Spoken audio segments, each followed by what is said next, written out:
നമസ്കാരം. എൻസിടിവിയുടെ വാർത്തകൾ ഇതുവരെ എന്ന ന്യൂസ് ബുള്ളറ്റിനിലേക്ക് സ്വാഗതം.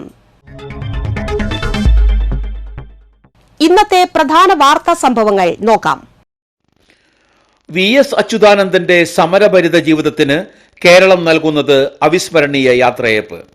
ജനസാഗരത്തിന് നടുവിലൂടെ വിലാപയാത്ര ആലപ്പുഴയിലെത്തിയത് 20 മണിക്കൂറിലധികം സമയമെടുത്താണ്. പെരുമഴയെ തോൽപ്പിച്ചും ജനക്കൂട്ടം കണ്ണെ കരളെ മുദ്രാവാക്യങ്ങളുമായി തെരുവുകളെ നൊമ്പരക്കടലാക്കി മാറ്റി. എല്ലാ വഴികളും വി.എസിലേക്ക് ഒഴുകിയെത്തുന്ന കാഴ്ചയ്ക്കാണ് കഴിഞ്ഞ മണിക്കൂറുകളിൽ കേരളം സാക്ഷ്യം വഹിച്ചത്.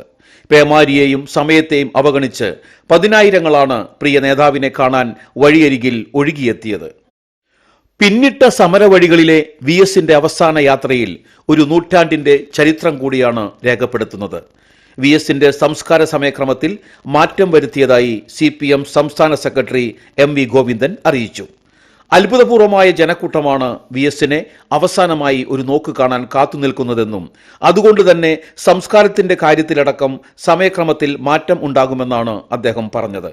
സമയം നീണ്ടാലും എല്ലാവർക്കും ആദരമർപ്പിക്കാൻ അവസരം നൽകുമെന്നും CPM സംസ്ഥാന സെക്രട്ടറി വ്യക്തമാക്കി.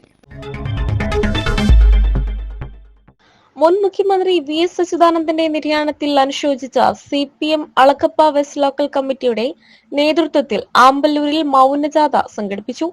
Local committee secretary Sojan Joseph, PS Vinod, Joshi C Manjali എന്നിവർ നേതൃത്വം നൽകി.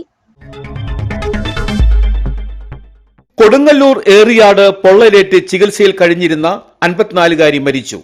ഏറിയാട് ബ്ലോക്കിന് സമീപം നെട്ടൂക്കാരൻ വീട്ടിൽ റഷീദിന്റെ ഭാര്യ ലൈലയാണ് മരിച്ചത്. ഇക്കഴിഞ്ഞ ബുധനാഴ്ചയായിരുന്നു അപകടം. വീട്ടിൽ പാചകം ചെയ്യുന്നതിനിടയിൽ ഗ്യാസ് സ്റ്റൌവിൽ നിന്നും തീ പടർന്ന് പൊള്ളലേൽക്കുകയായിരുന്നു. ഗുരുതരമായി പരിക്കേറ്റ ലൈല കളമശ്ശേരി മെഡിക്കൽ കോളേജ് ആശുപത്രിയിൽ ചികിത്സയിലിരിക്കെയാണ് മരിച്ചത്. അഴീക്കോട് ബീച്ചിൽ യുവാവിനെ കത്തികൊണ്ട് ആക്രമിച്ച കേസിൽ 2 പ്രതികൾ അറസ്റ്റിൽ.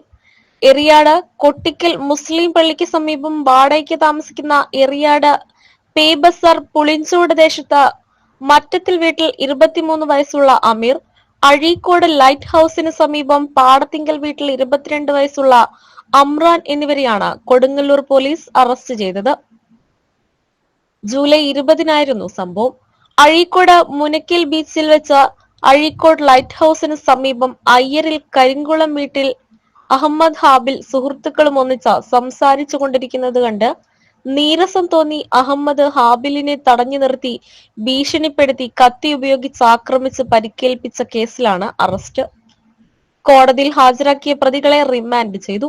അമ്രാൻ കൊടുങ്ങല്ലൂർ പോലീസ് സ്റ്റേഷനിൽ 2025 മദ്യലഹരിയിൽ മറ്റൊരാളുടെ ജീവന് അപകടം വരത്തക്ക വിധം വാഹനമോടിച്ച കേസിലെ പ്രതിയാണ്.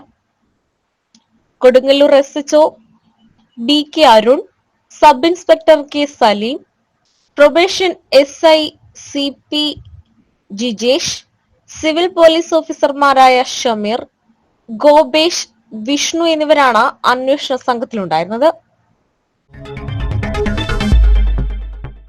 കാലാവസ്ഥ.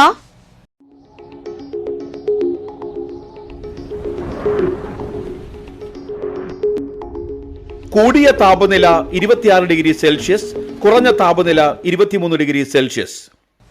ചാലക്കുടി കൃഷ്ണ ജ്വല്ലറിയിൽ ഇന്നത്തെ സ്വർണ്ണവില. സ്വർണ്ണവില നിങ്ങൾക്കായി സമർപ്പിക്കുന്നത് അപ്പസ്വർണം ആഡംബരവുമാണ്, സമ്പാദ്യവുമാണ്. സ്വർണം കയ്യിലുണ്ടേ അതൊരു ധൈര്യവുമാണ്. Krishna jewellery golden diamonds, Chalakudy. ഹൃദയങ്ങൾ കീഴടക്കിയ വിശ്വാസം. സ്വർണം ഗ്രാമിന് 9330 രൂപയും പവന് 74,640 രൂപയും രേഖപ്പെടുത്തി. ഇതോടെ വാർത്തകൾ ഇതുവരെ എന്ന ന്യൂസ് ബുള്ളറ്റിൻ സമാപിക്കുന്നു. നന്ദി, നമസ്കാരം.